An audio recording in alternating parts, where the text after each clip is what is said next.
சுவாமியே சரணம் ஐயப்பா. பக்தர்களே, ஐயப்பன் 48 நாள் விரதம் என்பது ஒரு சாதாரண விரதமோ ஒரு பயணமோ மட்டும் அல்ல. அது பக்தர்களாகிய நம்மை உள்ளம் தூய்மையடையச் செய்யும் ஒரு உயர்ந்த ஆன்மீக பயணம். சபரிமலை என்ற புனித பயணத்தில் பக்தர்களாகிய நாம் முதலாவது அடியெடுத்து வைப்பது ஐயன் ஐயப்பனை எவ்வாறு வணங்குவது என்பதை அறிந்து கொள்வதுதான்.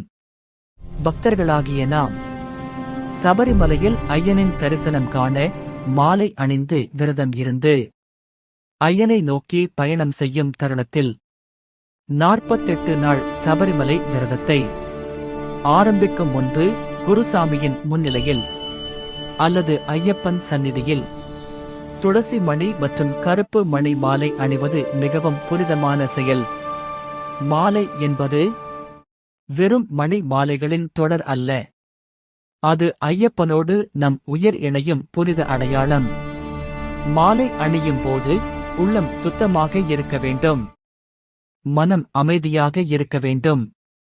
சுவாமியே சரணம் ஐயப்பா என்று உச்சரித்து ஐயன் ஐயப்பனை நினைத்து மாலை அணிய வேண்டும்.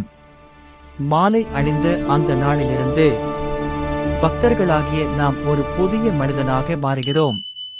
அப்படியானால் ஐயன் ஐயப்பனை எப்படி வணங்க வேண்டும்? பக்தர்களாகிய நாம் மாலை அணிந்த நாள் முதல் தினமும் அதிகாலையில் எழுந்து ஸ்நானம் செய்து சுத்தமான உடை அணிந்து ஐயப்பன் படத்திற்கு முன் விளக்கு ஏற்றி துளசி அல்லது மலர் வைத்து ஐயனை மனமாற வணங்க வேண்டும். பூஜை செய்யும் போது சுவாமியே சரணம் ஐயப்பா என்ற நாமம் உயிர் முழுவதும் ஒலிக்க வேண்டும்.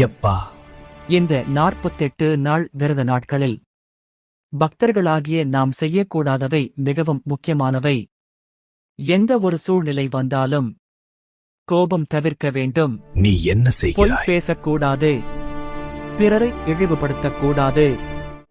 மனம், வாக்கு, எண்ணம் இந்த மூன்றிலும் தூய்மை கடைபிடிக்க வேண்டும். ஐயப்பனை வணங்குவது என்பது வெறும் பூஜை அல்ல, அது நம் வாழ்க்கையை நேர்த்தியாக மாற்றும் ஒரு வழி. பக்தர்களாகிய நாம் ஒரு நிமிடம் ஐயன் ஐயப்பனை நினைக்கும் அந்த ஒரு நொடியிலேயே ஐயன் ஐயப்பனின் அருள் பக்தர்களுக்கு முழுமையாக கிடைக்கிறது. 48 நாள் விரதம் முடியும் போது ஐயன் ஐயப்பன் நம் வாழ்க்கையையே அவரின் அருளால் நிறைவு பெறச் செய்கிறார். சுவாமியே சரணம் ஐயப்பா. இந்த வீடியோ உங்களுக்கு பிடித்திருந்தால் லைக், காமெண்ட், ஷேர் செய்து மேலும் இத்தகைய ஆன்மீக பதிவுகளுக்காக